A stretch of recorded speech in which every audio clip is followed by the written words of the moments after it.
In our world today, there may not be a more important value than having an open mind, or a more hurtful insult than to be called closed-minded. We applaud people that are always asking questions, always seeking, always open to new things, and look down on those who are stuck in their ways, who refuse to change. Frankly, I think that it might be our most toxic quality, and it's destroying our society.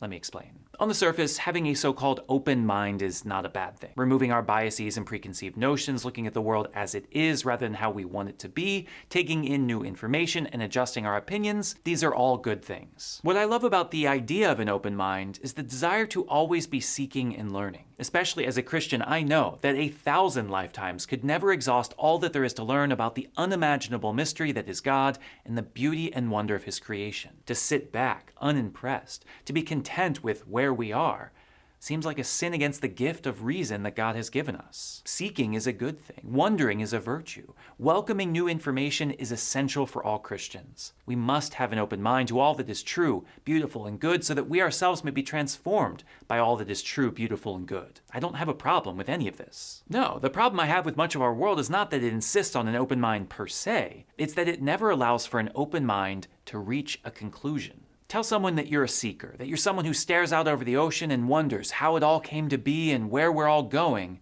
and people think that you're deep and interesting. Tell someone that you're a Christian, that you believe that the ocean and all of creation are the works of God and that everything should fulfill its purpose in giving God glory.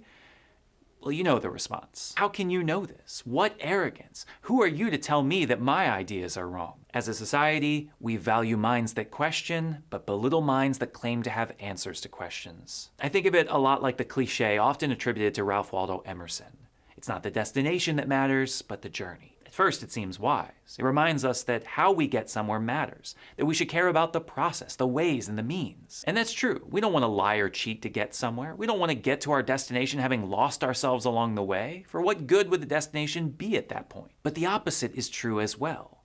What good is a journey if we never actually reach a destination? If we never even have a destination in mind? If all we do is wander around forever, never reaching a place better than where we started? The journey is not all that matters. That's ridiculous. The destination is the purpose and fulfillment of a journey. While there may obviously be enjoyment along the way and lessons learned on the road, the reason we set out in the first place is not for journeying itself, but to get somewhere. When I look at our world, what I see is a society that is always on the road, but never getting anywhere. It insists that people head out on a journey, that it asks deep questions, ponder life's mysteries, keep an open mind, but never get anywhere. Those who reach their destination, who stand by an answer, who say that they have found what they are looking for and do not want to journey any longer, are scoffed at and belittled. While there is always a need for intellectual humility and we should be cautious of speaking dogmatically about every little thing, the idea of living life without any dogmas, without any moral imperatives, without any belief that is beyond change, is a life that doesn't stand for anything. The dirty truth of the matter is that nobody actually lives this way. As much as people demand open minds and decry any sense of dogma,